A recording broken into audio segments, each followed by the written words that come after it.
So it's a special live stream that we are doing because it's been a busy weekend. Stranger Things is out, and we will be talking about that tomorrow. I know some of the guys are going to be talking about Top Gun Maverick this out, but this evening we are going to be talking about the new Obi-Wan Kenobi show on Disney Plus. Joining me this evening is Drunken Yoda.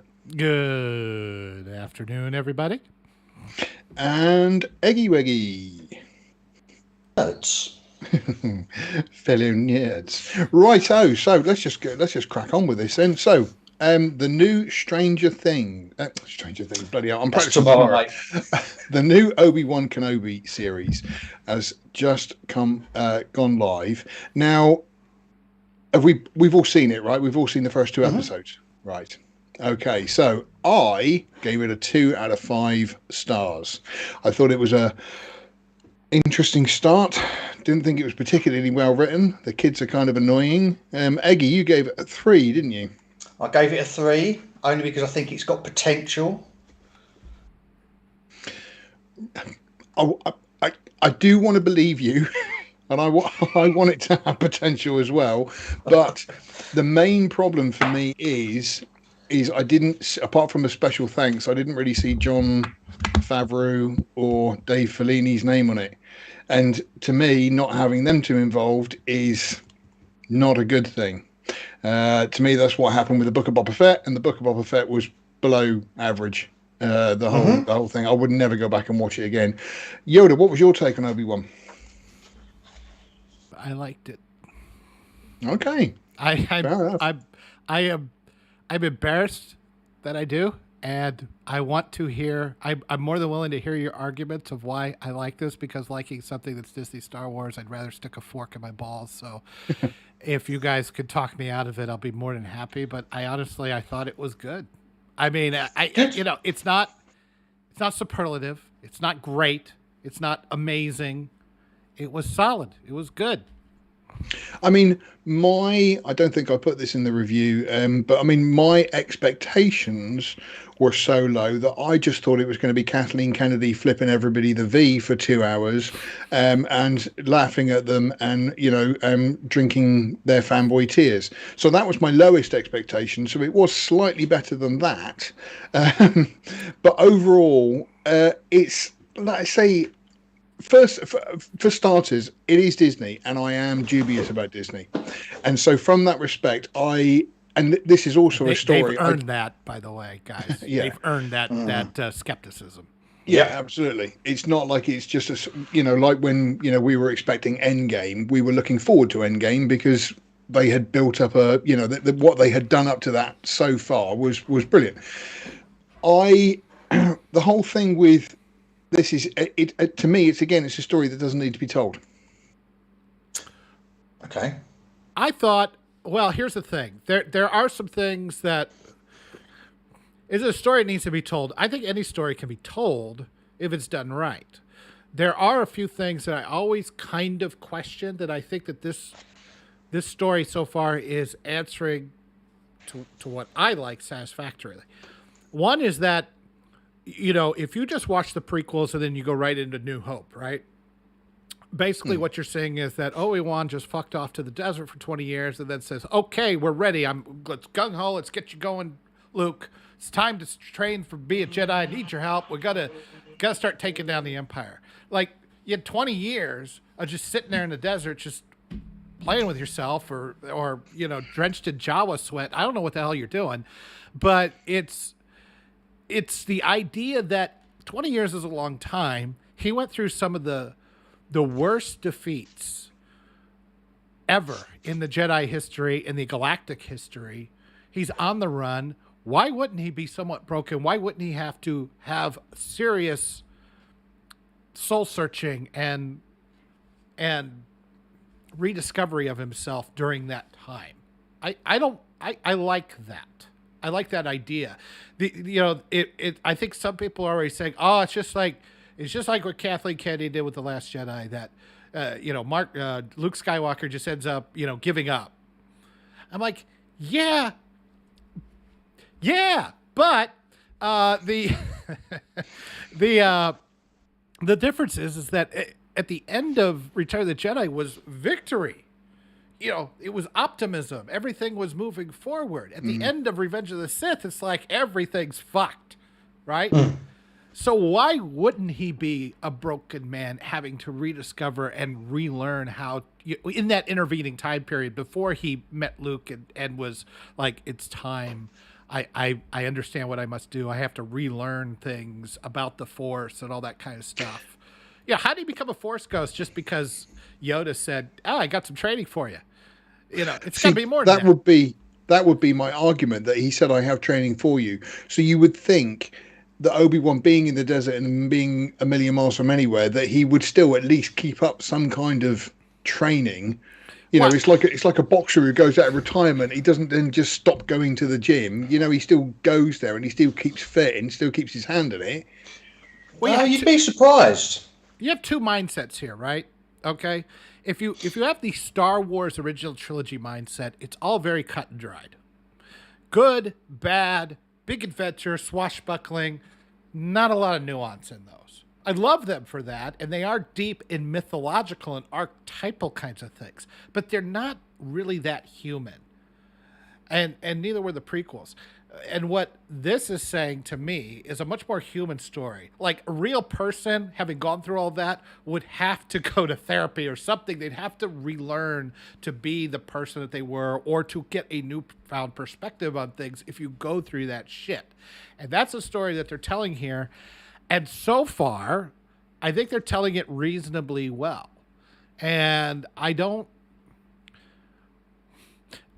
understand the battered wife syndrome that most people have with Disney. I get it. I feel it myself. I had your criticisms and your immediate knee-jerk reaction on some of this stuff is well earned and justified. And I don't want to. I get why you would have misgivings on that. I try to look at things like as they are rather than how they've hurt me in the past. You know, show me on the Star Wars dial where they touched you, that kind of thing. So I like that. I liked Leia a lot. I thought that was like, yeah, that's the way little girl Leia would be. I felt like that was exactly in her character, to be this little shit that's getting into stuff all the time, but with some insight because of the Force. I mean, if she's going to be a senator, like a high-ranking senator, like her mom was, and she's a child, I would expect her to have some sort of insight into people like that. That would make her successful. So, I mean, all of that kind of like, this feels correct to me. I mean, the way you're talking is you're really examining the characters. And to me, the whole thing with Leia, I mean, I didn't actually find her too bad. I didn't think the actress was amazing. But I thought it was interesting the way she interacts with her dad and the way she interacts with her mum and that kind of thing. The bit that really took it out of me was the whole Three Stooges trying to kidnap her bit. Because, I mean, that was just, you know, you're trying to build this character and then you have this. To me, that was on the same kind of par as the monkey swinging scene in Crystal Skull. You know, that you've got three fully grown men who are obviously hired hands and probably very used to kidnapping, and they can't catch a 10-year-old girl.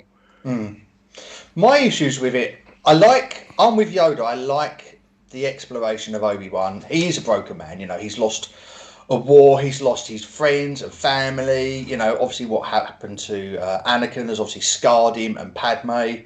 He is a broken man. He's 10 years old. I like that. I actually quite enjoy that aspect of it. My only criticisms of it are it's the directing and the production. And like I said, the reason I'm bringing it up now is because, like you said, about the girl Leia running through the woods. I mean, I know she's a kid. She's a little 10-year-old actress, and she's only doing what she's told, but she's running like it's like a puppet on strings. And you're telling me you've got these three grown men can't catch her. It's just like it just looked cheap and nasty and ridiculous, and it looked like this is the same series that had us believing that teddy bears could take down the most mechanized empire in the galaxy. So I mean, I'm kind of like, she knows the terrain, she knows the woods, she's able to find places. It's her, home turf. She has a little bit of an advantage, but she does get captured. I don't know. That didn't bother me so much. I thought it was funny that Flea is the leader. That was weird. He was the guy that raced Marty McFly, and it's like, how does he keep getting these big giant IPs all the time? That is one hell of an agent. That's what that is. Yeah. Well, my son, my 14-year-old son who I was watching with, he went, bearing in mind, obviously, Red Hot Chili Peppers, he went, is that the bloke out Back to the Future? Yeah. He's also one of the members of one of the most successful bands of all time, but yeah, he's out Back to the Future. He's like a flea, just keeps popping up in the oddest places. Yeah. Again, I mean, I'm looking at this because it's difficult now. I read something the other day that even when you watch old films now, you watch them with that woke mentality, and you watch something from the 1980s going, oh, there's a black guy horned in, and you're thinking, no, wait, this was made in 1980, this wasn't. And what I was getting was, yes, I completely get that Obi-Wan is a broken man, but then it showed Leia as this strong, independent woman who doesn't really need her parents and everything else. And it was kind of, like I said in my review, that at least they can't kill Obi-Wan off in this series like they did with Luke. But to me, he was having the same transformation as what Luke did, and yet Leia was, going to be this strong, independent woman who was going to come through. And in the second episode, she's not bossing him around, but she's kind of she's being a little shit. But I mean, she was a little shit when she got rescued in the Death Star. I mean, I don't feel like that's antithetical to her character. And I thought she was good. I liked it just fine. You know what it reminded me of, and the reason why I know this because the Red Letter Media talked about it, but it reminded me of that Peter Strauss, Molly Ringwald Space Hunter in the Forbidden Zone. Yeah. The old grizzled guy having to deal with the little teenage girl, and she won't shut the fuck up. And I don't know. I kind of dig that dynamic, that little father-daughter pseudo surrogate dynamic that went on. And the things I didn't like it's not so much that it's woke. I just think that this woman Inquisitor, she's really the worst. She's not good in what she's doing. And then there's times like she's on the rooftops or everything, and it just looks like, I won't say, it looks like soundstage. Mm-hmm. It really looks like soundstage. It loses something when she's on the rooftops. I don't know if it's the lighting or what it is, but that kind of stuff. It's like, okay, yeah, TV show, pandemic, and shit like that's going to happen. But then again, to me, I was looking at it and going, so she's just gone up to her roof and she's going to spot Obi-Wan from there. Oh, no, wait, thank goodness Leia's climbed a ladder and they're going to have a battle on the rooftop. They're going to have a battle, yeah. I mean, the tenseness, unfortunately, is sucked out of it because Leia and Obi-Wan are in no danger. It was the same when the Inquisitor threatened Owen, and and you're thinking, but you don't do anything to him because we know he's okay, and we know he's got two hands as well, so you don't cut one of them off, That's that kind of stuff, that false sense of manufactured tenseness. Yeah, it doesn't work. Manufacturer suspense, maybe. I don't know, whatever you want to call it. It doesn't work because that the people that are being directly threatened are the ones that are going to be fine. So that was a problem in the prequels too, though. It's a problem with any prequels. Yeah. You're taking away a lot of what's going on. I mean, like I say, I missed the Clone Wars, and I have tried to watch the Clone Wars, and then again in the Clone Wars, somebody gets kidnapped and everything else, and I'm thinking, but they're fine because I know that they die in Revenge of the Sith. Sorry, George. It sounded like the best Freudian slip ever. It sounded like you're saying the Clown Wars, which maybe subconsciously I am. The other bit that got me was, and somebody mentioned this in the talkback, was the whole end of that second episode.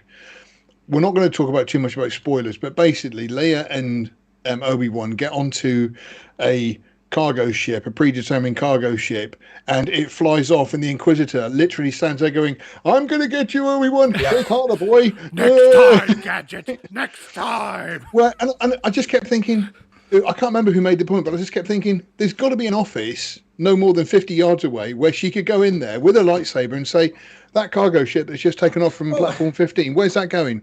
It's all it's going to automated. Alderaan. Well, George, you don't even need an office. She's got bloody a hologram wristing that she put out on a wanted poster across the city for Obi-Wan. Exactly. And so surely you just get on the blower and you just go like, hello. Well, I'm on number 50. Yeah. Shots 50 miles an hour. Get in your TIE fighters and shoot the thing. I'll be fair. Maybe the next episode, that's exactly what happens. Like, get them on there, and then they get away through hyperspace. I don't know. No way. No, yeah, I was going to say that. Yeah, I do not see that happening. I just like to explore all possibilities, so we don't look like shit if that is what actually happens. But the thing is, this was my issue with the show. That would make logical sense, and so that's not obviously going to happen. No, go on, Eggy. Go on, Eggy. I was going to say this is my issue with the show. It's not the storytelling of Obi-Wan on Tatooine watching over Luke and the missing 20 years. Yeah, I like all that, but do it properly. Think about what you're writing. Think about the stories. Think about what you're doing. I mean, this is a prime example, and I had this conversation with my other son, who's a massive Star Wars nerd, this morning. And I said, when I first watched it, I'd probably give that a 4 out of 5. I was thinking, George is a bit harsh on his 2.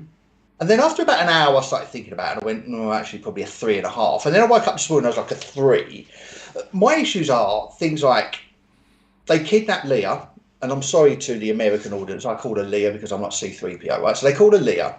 They capture Leia because they want to lure Obi-Wan out hiding, and they use her as bait. And they know, and it's mentioned, that Bail Organa has links to Obi-Wan Kenobi. So then, about 5 minutes later, you see Bail Organa standing in Obi-Wan's cave. So surely the logical thing to do would be get some people following Bail Organa. And my son Jakey went, yeah, but he'll have detours and like Padme had. And we're assuming you can't follow somebody through hyperspace. And that they would make sure there's those trackers attached to you. That's the rules, right? That's basically what he said. He said, well, you can't track everyone. I went, but I'm sorry, but if you're using a girl to lure out Obi-Wan due to the links of her father to Obi-Wan, then the first priority is to put someone tracking Bail Organa. Yeah. But if he goes into hyperspace, how do you track him? Well, I don't know. I don't know the scientific data behind it. That's the rule set up in Star Wars. Once you go to hyperspace, that's why they have to lure people out. They can't track people that easy, unless you happen to get one of those things that Obi-Wan threw on Boba Fett's ship or Jango Fett's ship. But that's like it's Bail Organa. Good luck getting somebody that close to one of his ships. You know what I'm saying? I mean, that's plausible to me. What's not plausible is like, they didn't need that extra nudge. Like it was useless. Like, rescue my daughter. No. Okay, I'm here in person. Rescue my daughter. Yes. Oh fuck. You don't need that. You didn't need it. That's just one of those tropes. He should have just either go out in person or contact him. Don't do both. See, well, he contacted him with that hologram thing. Right. So again, why is no one monitoring? Someone could possibly be monitoring Bow's communication devices. I'll take it one step further, Eggy. What he should have done is just gone out there in person, because the communication probably could be tracked. Yeah. And why did Ben still have that communication device? And yet he's buried his lightsaber in the middle of nowhere. Surely your lightsaber's your defense mechanism. There's no way you couldn't have hidden that in that cave. I don't know how he found those fucking things. Force or no force. Oh, I was going to say no. I assumed it was the force that caused it. The bit that got me was the third sister knew that somehow she knew that Bail Organa was linked to Obi-Wan, and Leia was something to do with it. She also seems to know that Anakin is Darth Vader, and yet she knows nothing about Luke. It seems. Yeah. Well, and she's a lowly inquisitor as well. She's not even high profile. Even Vader didn't know anything about Luke until Empire. That's the lore anyway. Oh, I suppose. It's muddy. I guess. I agree. Yeah, like I say, that's the thing. It's like especially if you're doing a prequel, you have to pay attention to the details. And see, I don't even think Lucas paid attention to the details of the prequels properly. If he had had a couple of other writers and a couple of other rewrites and stuff, they could have tidied up loads of bits and pieces, which just didn't. That's why he kept putting out special editions. Like, fuck, we got to rewrite this line. We got to rewrite this line. But this is the problem, is it? The people that are writing this show don't actually do their background research. See, again, this is true. But another thing that annoyed me is the way Obi-Wan goes and gets his lightsabers and literally clips it on his belt and then walks around town flashing it around. Like he's sort of going, yeah, I'm not a Jedi.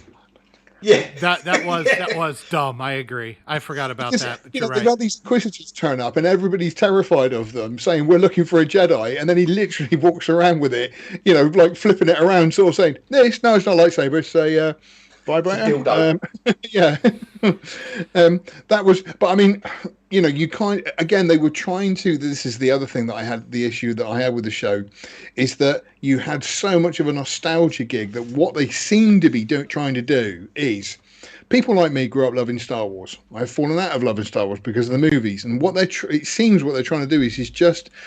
I posted a picture on the review afterwards of the member berries, and all the way through I was going, I remember Obi-Wan, I remember.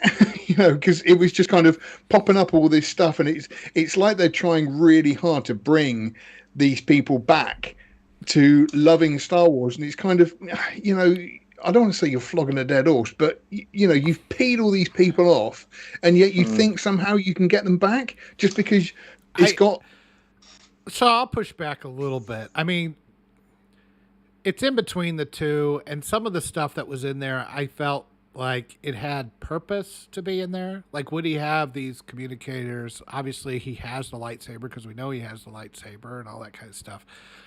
I'm kind of like, okay, that's fine. It didn't feel like the chessboard in Force Awakens. You know what I mean? Like, there's no reason for that to just turn on for no reason at all. But I kind of like the Clone War trooper, like that little Tamara Morrison cameo where he's just a bum on the street. It's like, I was worried when Tamara Morrison turned up. Well, I suddenly thought, he's got apparently the armor of Anakin's clone trooper 50s, whatever that regiment is. It's the same armor, but he didn't recognize Obi-Wan, thank goodness. But so they could have just put him in just some dumbass. But see, that's the thing. It's like, I like the idea of putting a Clone War trooper out there who's just a bum who's been discarded by the Empire. It shows where the Empire is, and like a lot of vets have, in real wars. Right, exactly. And they just screwed him over, but they didn't have to put him in Anakin's Clone War, the one he led, his regiment.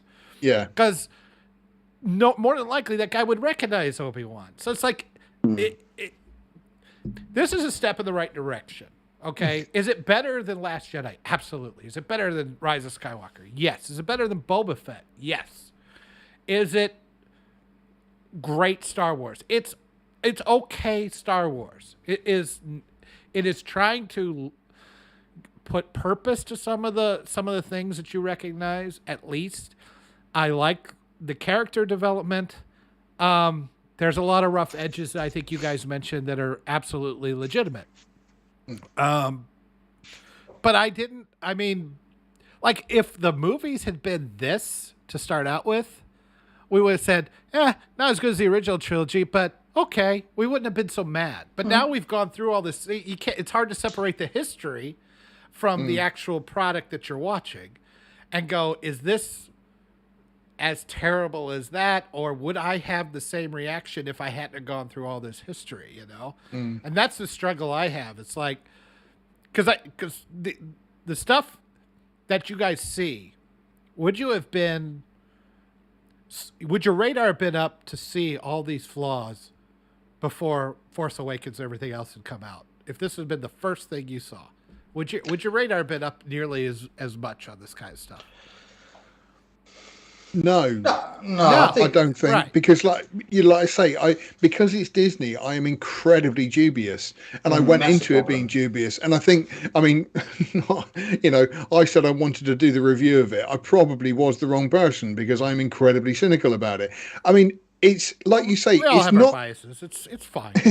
it's not terrible, but it's just not what it should be. If you had the fans like Fellini and Favreau who made The Mandalorian, and they just nailed it because they're fans and they love Star Wars, and they are you and me. They are the young Lukes growing up and everything else. They are the guys that just grew up loving Star Wars, and it shows. Whereas the creative, what is it they call it, the creative writing team from Lucasfilm now, who's run by Kennedy and stuff. How many of them actually love Star Wars if you actually got talking to them? Oh yeah, Star Wars, I love Star Wars, I love the Enterprise, I love Data, he's great. It's not so much that they love or like or even enjoy, because Nicholas Meyer did Wrath of Khan, the best Star Trek movie there was. He knew nothing about Star Trek. But he respected Star Trek and he respected the fans. The difference is that Kathleen Kennedy hates us. Yeah. She hates white guys. I mean, it's just. There was an article up a week or so ago, basically saying about how Moses Ingram, is she called, who's playing this third sister, and Disney was saying to her, right, you have got to be warned that the fans will be racist towards you and everything else. Unbelievable. And I think, Eggy, you mentioned Doomcock, who's a guy on here, and I did actually watch his video. I'm not usually a fan of his, but I watched his video, and it basically said how Kennedy has said that the fault of the movies were the toxic fans, and it's kind of, hang on a minute, you're blaming us, you're blaming the people who love this property for the bad writing and the incoherent messages and bad character arc and all this kind of stuff. You're blaming us. And like you say, with Nicholas Meyer, he respected the property and he respected the fans, and that shows in him making a great movie. Yeah, and do you know what's ironic, George? Sorry, mate. Go on, keep going. No. And just if that is like I say, if you've got people, they don't have to love the property, but it's just having that respect for it and the fans. The whole fact of killing Luke off in The Last Jedi was literally saying, like I say, kids like me, I grew up wanting to be Luke Skywalker. I used the Force to try and pick up the remote control and all this kind of stuff, and I still do it for automatic doors. It's beside the point. But, I grew up wanting to be Luke Skywalker, and then I didn't even get to see Luke at his greatest. I saw him as a wimp of a man who gave up. And then not only that, but also at the end of The Rise of Skywalker, this girl just takes over and goes, yeah, I'm Skywalker now. Just taking over the name. And I'm a Palpatine. Yeah. And so it doesn't even, it's Palpatine's bloodline, but with a Skywalker name. It's completely killed Luke and the fans like me. And Leia. All the Skywalkers are dead. Skywalker's and the Palpatines have taken over the Skywalker name. It's he's won. Palpatine won. Over 9 films, Palpatine won. So I mean, it isn't just Kathleen Kennedy, but I mean, all these properties that, let's face it, the major demographic that loves these properties are usually straight white men. It's not that they hate the properties, they hate us. And so they're rooting the properties because they want to hurt us, because they hate us. I mean, they just flat out are racist or sexist against us for whatever perceived or real ills in history that we had nothing to do with. They hate us just because of who we are and how we were born. And that's just, okay, they're horrible people. They're evil. I mean, I was going to say, as a white middle-aged man, I have caused a lot of oppression. I've caused an awful lot of oppression to an awful lot of people. And I haven't, but I'm just really lazy. I haven't got around to it yet. Yeah. I'll do it this afternoon. But like you say, I do understand how Hollywood and other big corporations and all this kind of thing have had this middle, class white male oppression for so long and everything else. But at the same time, it's kind of, that's no reason then to turn on millions of people to do it. Half of what they mistake as white male oppression is just simply demographics. It's like if you're a black man in Japan, you say, well, there's not enough black people on anime. It's like, fuck, it's Japan. There's like there's like 5 black people who live there. What are you talking about? What do you expect, right? Or in India, Bollywood is full of Indian guys. Yeah, no shit. Right? It's just, we were a white country for decades, and we're the only country that really brings it. I get political on this bullshit, but it's just the way it is. It's Let me jump in here, right? All these people that keep going on about hating white people or white men, including the actress who's the Reaver, whatever it goes. Yeah, This is the Moses Ingram. irony. Yeah, the irony that she was told that Star Wars fans are racist is the fact that her Twitter feed is full of anti-white hatred. Also, secondly, let's get this straight, right? For all you out there, let's listen. If it wasn't for white men, you would practically have nothing. We've invented everything that you take for granted. Yeah, I mean, What do you like about that? it's not because of white men. It's because of culture that fosters a free society to make good decisions. We just happen to be the white. It happened to be England and America that were mostly white that did that. But if that happened in Japan or China or wherever, it would have had the same results. Humans are humans, and we react the same way with certain cultures. And if you don't understand that, then if you chalk up things to like how you were born and what body you were in and what skin color you were in when you were born, then you're going to make dumb decisions like this. And this is why that this Reva character, the Kathleen Kennedy, is why they're making all these stupid decisions, because they think that skin color actually means something in a person's makeup. It doesn't. It defines somebody. Do you know what though? You got to feel sorry for someone like Kathleen Kennedy, being a white woman. No, seriously, think about it. Right? She's got this hatred for sure white she's men. okay on her Clearly. bit of money. Find her sleeping a big man of money. Yeah. But when you think about it, where does this hatred of white men come from? Is it from her father? What was it? Was her dad abusive to her growing up, or was he just a total beta cuck that she didn't respect? I don't know. I mean, she made all of her. I mean, Kathleen Kennedy, I don't think she came from some abused house. And she worked under Lucas and Spielberg forever, who were the brainchilds of some of the biggest pop culture phenomenon ever created in both history. white men. And she was always in that shadow, and now she's. I don't know. I mean, I think some of it's that. It's all a big tapestry, right? I mean, the culture itself. The media is dominated by, mental defectives right now who have all kinds of emotional... Who keep failing up. Yeah, a lot of failing up, a lot of emotional problems. I mean, all these people who are pointing their fingers, and then you find out about all the Me Too stuff, and it's just rampant in their industry. I mean, I don't see insurance adjuster's couch. You know what I'm saying? I see a casting couch. The weird thing is you say about the oppression and everything else, and you say about the characters and stuff. Let's not forget that Disney decided to get rid of John Boyega for the Chinese market. That's what I was going to say. Force Awakens. They're just full of shit. Removed him off all the posters. Yeah. But now, no, black people are great, actually. We're going to include except where they may cost us money. Well, and the irony being as well is that John Boyega's character ended up being a bloody toilet cleaner. Yeah, that's true. Yeah, come on. Transferred from toilet cleaning to death squad. Yeah, I'm pretty sure. What's his name? I can't forget his name. No, Handsmate. Bloody hell! Lando. Pretty sure he was a pretty successful guy. Worked cleaning toilets back in the 80s. Yeah. Well, I think I think that the NDA. Let's see, Rise Skywalker came out in 2019, right? So that would make it 2024. I think usually it's about 5 years. I think that the NDAs come out. But I have a feeling Boyega is going to have a lot to say, because I know he isn't happy with the way the character ended up, but he has a right to be. I was going to say the good thing is though about Finn is that he finished really strong. Oh wait, no, that's my point. He's got to be. Nothing happened with him. He's got a lot of well-earned criticisms. Do you know what, Boyega, he ain't going to say nothing, because there's rumours. I've not written about it, so I'm waiting for them to be confirmed. There's rumours that he's signed on into the Marvel Cinematic Universe. Well, if that's true, then he'll have to keep his mouth shut. But I guarantee at some point it's going to come out. He's going to have some tell-all interview. Either if he gets to the point that he doesn't, he has FU money and he doesn't care anymore. He doesn't really care about doing a lot more movies anymore, like Cameron Diaz retired, that kind of thing. He's gonna speak up about Star Wars. He's not happy about how it all went, and I don't blame him. I really don't. No, I don't either. But the Marvel deal, if it happens, will keep him quiet for the next decade.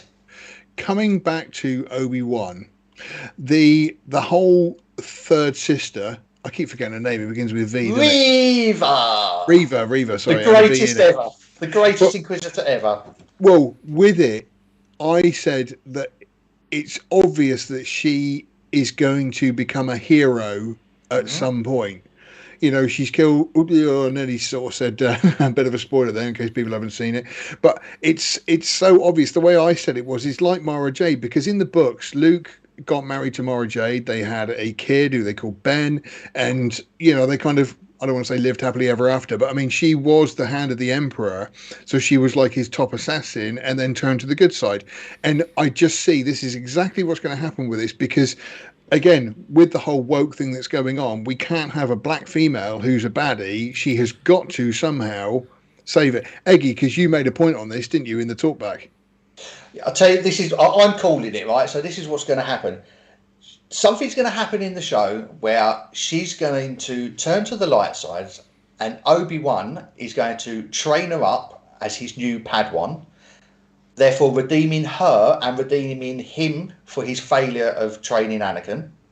So there's a nice little story there. Yeah. I think with the inevitable fight between Vader and Obi-Wan coming up in the later episodes, he's going to be forced into deeper hiding. I think they'll shoehorn him going to Dagobah, meeting Yoda, training to use Force Ghost magic, or whatever you want to call it. So then you'll get the Qui-Gon cameo popping in there. And I think it will be revealed that Obi-Wan will come and go over the years, and it's that Reva would have been the one protecting Luke up until his late teens, when she probably lays her life on the line to save Luke, and Obi-Wan comes back probably a year or two before Star Wars starts. That's what I'm saying. Okay, so George, what is your prediction? And I'll give mine. I don't think it goes as far as that. I mean, well, as far as that, I mean, I haven't thought about it as far as that. For me, like I say, I think she is going to be the hero of the series. She is going to, like in, I think it was the game, the Fallen Order, at the end of the computer game, the Fallen Order. I forget his name now. Kyle, because it Kyle, the main protagonist. He fights Vader, and then somebody intervenes, and he gets saved, and everything else, and blah blah. That I do see happening. That, you know, she is going to sort of see the error of her ways and save the day. And like I say, I still think there's going to be some kind of romance between her and Obi-Wan as well. But it won't end in anything, obviously, because we know that doesn't end in anything. But also, a woman doesn't need a man in her life. In the same way that they could have saved Ben Solo at the end of Rise of Skywalker, and they could have got married and had kids and lived happily ever after. But women don't need to get married anymore. Okay. Go on in, Yoda. I don't think it's going to be as complex as that. I think it's just going to be simply there's some revelation, and then she gets killed saving Obi-Wan's life, and then says she's sorry, and that's the redemption thing. I don't think that she's I don't think she really. Is she outside your window, Yoda? You're all right. Is he armed? I'll get you, Yoda. Don't drive away very slowly on a predetermined course. I don't think there's gonna be any love story or anything like that. She's gonna redeem. She's gonna get killed because of her redemption. You compare her to Mara Jade. Mara Jade was never vicious. She was angry at Luke, but she directed all her ire at Luke. Outside of Luke, she wasn't a vicious hag like this person is. And I'm sorry, she's just awful. Don't get me wrong. I don't know much about Mara Jade. I know what the canon is with her. That's all it kind of is. Is like I say, she's not like Mara Jade, but she's going to have a mild story arc of going from the bad side to the good side, having a flirtation with Obi-Wan, and then leaving. Jade was a part of the Emperor's. She was like the Emperor's hand, they called her. Yeah. But once the Emperor died, she was just kind of left adrift because there was no official records of her or anything like that. So she was just kind of stuck on her own. And once she had that influence out of her mind, I've got a paycheck here from the Emperor. He signed it before he died. Yeah. It turns out he isn't dead anyway. He's a clone. Yeah. Yeah, because he's alive now. Gentlemen, listen, it's staring you in the face. This Reva is a hot-headed, angry, Well, she's can't also take. did she cut off some guy's hand? Just Yeah, to, she yeah. can't. She won't follow orders. She's got no respect for hierarchy. She's angry. She's upset. She's furious. Who she reminds you of? Anakin Skywalker. There you go. Sets it up for Ben to once again repeat history, but this time he saves her soul or her Force ghost. Yeah, It's staring straight in the face. Yeah, but She's she'll die ill-disciplined because of Anakin. it. She'll die because of it. How that ends up happening. I don't think she's gonna get trained to become a new character that we've never heard of before. That's the thing. I was just thinking that, she because there's obviously she's had some major influence on Obi-Wan's life here, but we never hear of her again. I think it's weird. I'm a little confused on a couple of things. The Grand Inquisitor, I thought was the guy from Rebels. Now, Rebels takes place in another 5 years after Obi-Wan. Somebody else said that. But the guy gets killed. And I thought that he kind of, like the one in Rebels, now I know it's animation and things are a little different, but he's much thinner looking, and this guy has kind of a rounder face. Maybe it's a different dude altogether. Well, I suppose Grand Inquisitor could just be... Is he dead, though? A job title. Well, I don't know. Is he dead? That's a good question. That's what I mean. I don't know if he is dead or not. It's because he's quite... Who's the actor? I'm just about to say he's a high-profile actor. Robert Friend, isn't it? Yeah, I mean, Jason Isaacs played him in the Rebels series, and there's no reason why they couldn't bring him in here and put him in the makeup to be the new, which he would look more like what I would expect him to look like. He had yellow eyes, and this guy didn't have yellow eyes, so I don't know if that's part of it. I'm a little confused by that. One question. There were some... Sorry, go on, Yoda. I got one question for both of you. What did you guys think of the Jedi Swindler? I was just about to mention fake Jedi, man. What a total waste of time. Yeah, a complete and utter... That was a DVD extra. Yeah. Yeah, I couldn't understand his... Like, I guess he's helping people, but he's really a scammer. But then he's like, I could have turned him in, and then he just has a change of heart for no reason. Because he met a real Jedi, and he's like, actually, he didn't even know Ben was a Jedi when he met him, did he? Because he was at the end of the alleyway.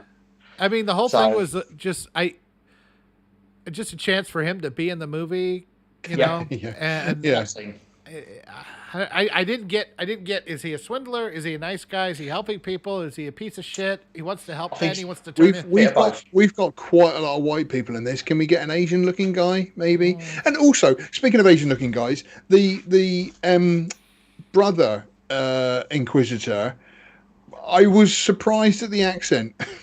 That's Han from Fast and Furious. Is it? Yeah. I didn't realise that. Goodness me, I didn't recognise him. Not with a hat on. No, I didn't either. I watched a couple of videos that went through all the Easter eggs and stuff and put some stuff in context. Who was it that suggested to him then to do the accent? I think that's part of isn't that part of Clone? I think that's part of Clone Wars. I think. Oh, right, fine. I mean, I've not seen Clone Wars, so I have no idea. Yeah, I think. Well, he was in Rebels. That guy would be in Rebels. That's it, Rebels. Yeah. Right. We didn't meet the Inquisitors or the until Rebels, and that's right. That's all fine. I mean, I don't really have a problem with that. I just thought, is this the same Grand Inquisitor or a new one? I wasn't clear on that because it's weird that they would be the same race and almost look exactly the same. And if it is a different character, why not just get a whole different looking guy? So then if it's... So maybe he's not dead. Maybe you're right. Maybe that's just all it is. I don't think he's... completely off the point, but something else that just annoyed me that I have to bring up was Obi-Wan travelling to work every morning. I don't know why this annoyed me. He travels by train to where he works, but then goes back to the city and then gets on the EOP and goes back to where he lives and then travels on the EOP to go to see Luke. And I just kept thinking, why don't you take the EOP to work? Because you're I think he takes the EOP to Mos Eisley, which isn't that far. Then it's like commuter train to God knows where in the desert to cut up this pergola or whatever the hell it is. I don't know why that annoyed me. I just thought it was unnecessary. That didn't bother me. He commutes back and forth from the work site to Mos Eisley, but Mos Eisley is fairly close to where he's at. Was it Mos Eisley or was it the Anchorhead? It's Mos Eisley. Because somebody mentioned Anchorhead at some point. There's again, I didn't notice this. I watched all these things, but if you look, there's a crashed spaceship on an angle, and it's the same one from the '97 special edition. So it's fair enough. So if you go into one of the cantinas there, you'll always find a human and a Wookiee sat in a corner, just waiting for a transport. Just waiting for a job. Yep. Just waiting for a job. Yeah. No, Talking of cantina, that was another thing that when they went into that bar or that cafe, the Inquisitors went in there and they're looking for a Jedi who's sitting there minding his own business, and he stops the blade from hitting the barman. So they find their Jedi, and then he just runs off, and they're like, "Oh, see you later." Yeah, yeah, that got me as well. Yeah, he dropped the awning, and they couldn't he disappeared that quickly, I guess. No, there's canvas. I can't get through. Yeah. But then half an hour later, you get your cliche parkour. Is it parkour? Yeah. Of Reaver jumping across buildings like some sort of fucking Spider-Man. And yet she can't run out of a bar to go and chase the Jedi. It's like, yeah, and then you could do that. He gets away, and then they find him later so they can hang him, because they need the guy to find Obi-Wan to ask what the hell happened to you, and all that kind of stuff. And then he gets killed, and Obi-Wan has to deal with that. I mean, I'm fine with the beats. It's the execution to get there that you go. In that execution, again, this was just mildly annoying. But the fact that when he was strung up, his head was still up. Yeah, he wasn't hanging. Yeah, well, no. But it should have been that, and you shouldn't have been able to see his face. But somehow his head was still up, and and I was just looking at it, going, "Oh, that is literally just done for Obi-Wan's benefit." And sort of, no, hold it up, no, tie it there, lovely, and it just is that comfy? Displaying a body for everybody to see. I get it. There were two nice bits. Up. There were two nice bits I liked. I liked the bit. It's a silly thing. I liked the fact that Ben gave or left outside Luke's house the little spaceship that you see 19-year-old Luke Skywalker still playing with in Star Wars. Yeah. I quite like that. That was a nice little touch. Well, Uncle Ben's not allowed to visit anymore, but it's nice that he left me this. Yeah. And C-3PO and R2 were in it in the background, weren't they? Barrel Organas serving drinks. Yeah, I saw that. Or say memory wipes. There was two nice little touches. But again, listen, I mean, why wouldn't they be there? I remember CPO. I remember. I agree. It is a member berry, but it's like, okay, yeah, that makes sense. Why wouldn't they be there? Yeah, exactly. They took him at the end of he took him. So, I mean, we know that he owns them for the next 20 years. I don't want to go into hating this. Well, I go with 3 stars. It's only 2 episodes in. I think he's got potential. But I think we can all agree we've had our fingers burnt so many times over the last decade. And also, again, it's one of those franchises where I expect more. I want to like it. Enough. I was just suddenly crossed my mind there that with the Fast and Furious, I mean, they are just they're terrible movies. I find them entertaining, and do you know what? Those guys put in a hell of a lot of work to make them entertaining. Are they ridiculous? Yes. Are they crappy? Soap Yes. operas with insane car bullshit. But do you know what? I watched all of them last year, and And I sat there and I thought, yeah, they're bloody stupid, but I've been entertained by that. And when you think of Star Wars, you have got millions of people around the world who love it and will tell you literally every nut and bolt that goes into everybody's lightsaber. And yet the people that are creating it with that lack of respect are just kind of, oh, we'll do this and we'll churn that out and everything else. And it's kind of, again, it's incredibly disrespectful. Well, I want to tell you that I think what is the difficulty of Star Wars that you don't have in you don't have this in Star Trek. All right. Star Wars, the original Star Wars is a myth brought to life. Okay. It's larger than life, archetypical, digs deep into our lizard brain subconscious of shared culture that almost all cultures have, the hero's journey, all that kind of stuff, right? It is not about the details. And when you tell it as a story like that, the details, I mean, of course the details are important, but it's not a character study like other movies are. Yeah, like Kirk in the original movies was much more of a character study of him and the deep emotional and the internal. It's a much more human thing. This is a larger than life thing. Yeah. And unfortunately, when you start to dig into it and try to create all these stories from that, because it touched such a huge part of our brains at that time, that was so... People mistake that and then try to make all these character studies like they're doing with Obi-Wan and that kind of stuff. And you start to see all the inconsistencies and the flaws of the universe that was created because the universe was not designed for that kind of scrutiny. Star Trek is. Star Trek is designed for that kind of scrutiny. That's why it's such a mess right now, because they don't understand that. I would conversely say, though, that you could put Star Wars under scrutiny when you think of, you've got Haynes manuals for the Millennium Falcon. You know, you have literally got every nut and bolt. They have gone into those details, and they do understand the lore. And so far, the lore has been completely, well, not completely, but I mean, the canon is generally worked, even with the old computer games. When you go back to like Marco Ragnos and all this kind of things, it all worked together.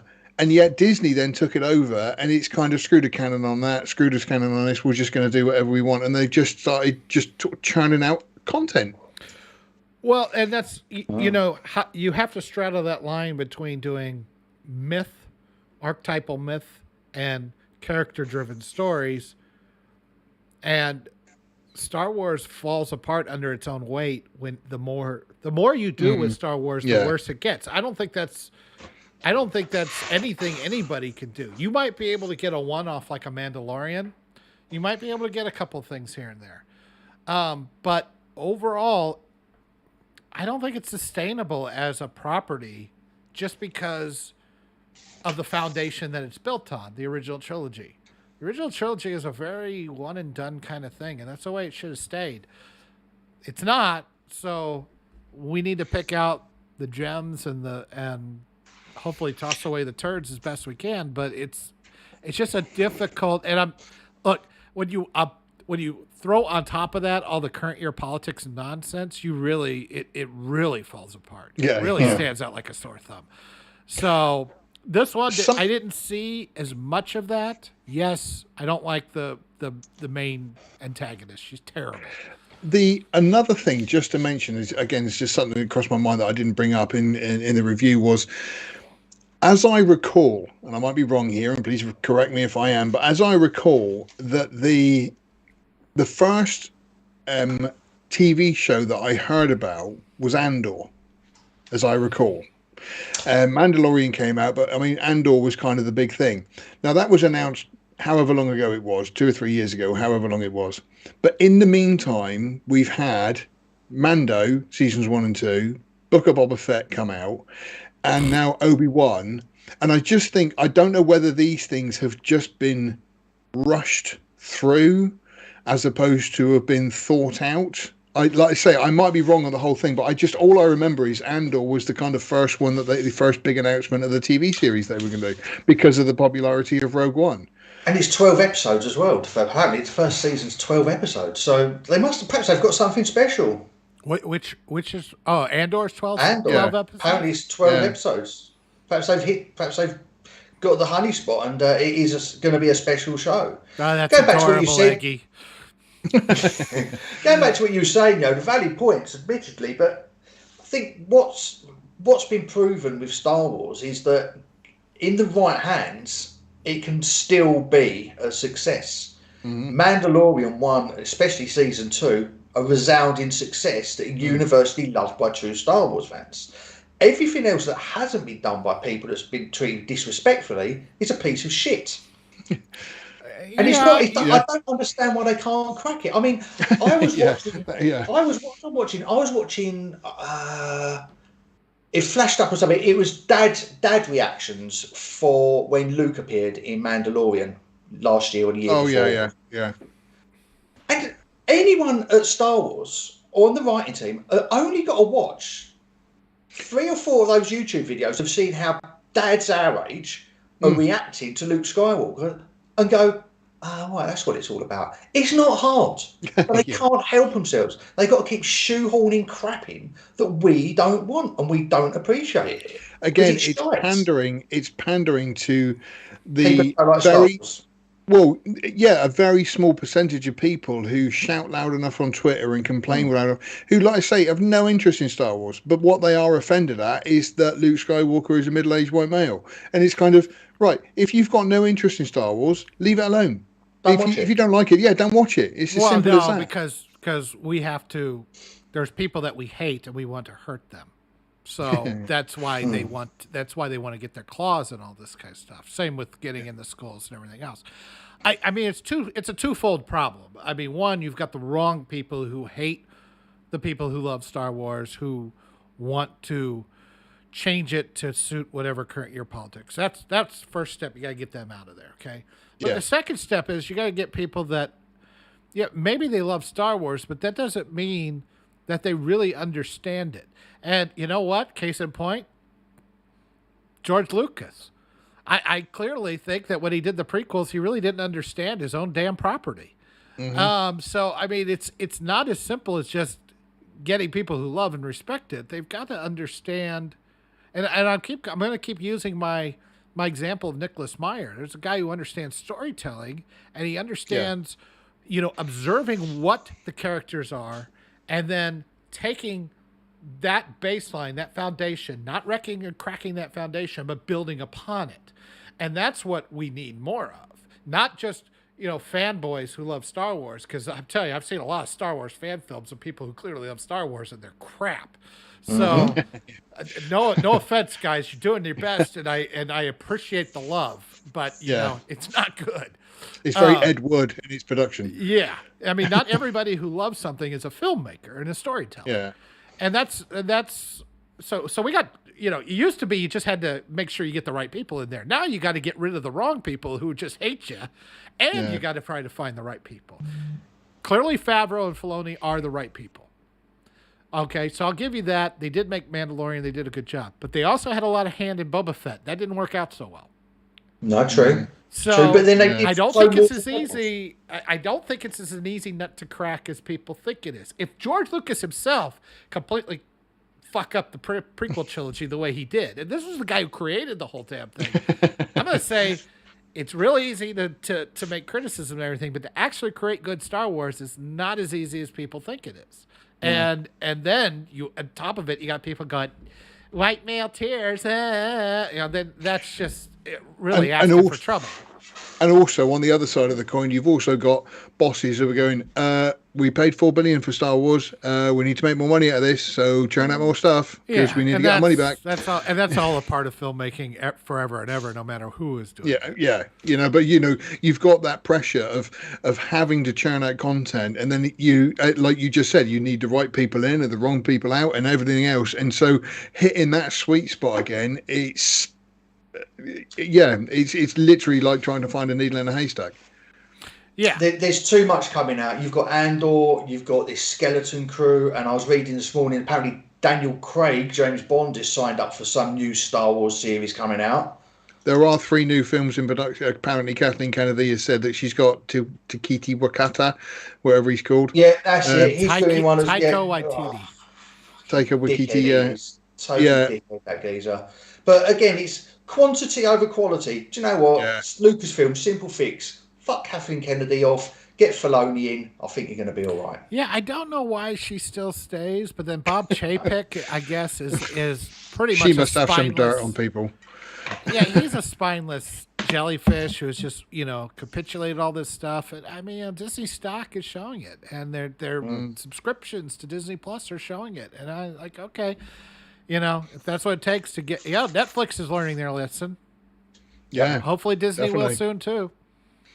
Okie dokie. So, guys, like I say, we're going to keep this fairly short tonight. So I think we should wrap it up. I am optimistic about the series. It's not terrible. Like I say, I gave it a solid 2. I nearly gave it 2.5. There are issues with it, but it's going to be interesting to see where it goes. Yeah, I'm at the 3.5 with Eggy, but I reserve the right to. It has plenty of episodes to shit the bed. Yep. It's exactly that's what I was not the expecting. expression. That's not the expression. It has plenty of episodes to amber. Yeah. Shorthanded. Obi-Wan was exactly what I was expecting, and I've said it on the comment sections. Everything depends on this. It's going to go 2 ways. It's either going to go proper woke and proper crap, or it's going to be faithful to the canon, and we're going to be all right. At the moment, it's dead in the middle, so let's see what we get. You could Boba Fett it. I don't know if that was proper woke. It was just freaking terrible. It was just shit. bad. It was just shit. Absolutely, yeah. It was trying to explain a character that did need explanation. Your imagination. It's the same really with Solo. I mean, don't get me wrong. I actually think Solo's all right. But again, it's a story that I didn't need to be told. I liked Han when I met him. You know, he was a smuggler and everything else. I was quite happy with that. And I love the character arc that he went through over the 3 movies. I didn't need to see him, you know, meeting Chewie and, you know, he shot first and all this kind of stuff. It's with the Book of Boba Fett, it was a story that didn't need to be told. But again, it was a fan service. I remember Boba Fett. Boba Fett's kid. I remember. Yeah, like I said to you, George, Boba Fett was successful because no one knew much about him. And now you do know much about him. You know, he's just a fat old man with dentures. Yeah, who's no gone one, soft you in his ruined old it. age. You ruined the character. Leave him alone. Yeah, exactly it. Like I say, just some characters, just leave them alone. Because apparently, no, I was going to say apparently they want to do a spin-off now of Darth Vader and do a Darth Vader prequel series. And again, it's just kind of, you don't need to see it. To be fair, Darth Vader was summed up the first time we ever saw him. That music with all the stormtroopers and everything else, he killed that guy, he's going to find Leia and everything else. That's all we need to know about Vader. You know, and again, he's been through an incredible arc. What kind of arc are you going to put him through, you know, if you tell a prequel about him? Yeah. Because the only Darth Vader I want to see in a prequel is him being a proper nasty bastard. Yeah.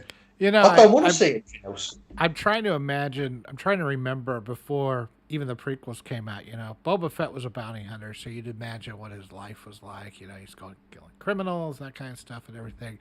I don't think ever in my wildest dreams I imagined that his father, that he's actually a clone of his father who created the entire clone army of the Republic, and it was integral to the entire Clone Wars, and then ended up becoming a good guy and a crime boss in Tatooine riding around on a Rancor. I mean, I'll give him that. I didn't see any of that shit coming. Nobody did. Nobody did. Nobody.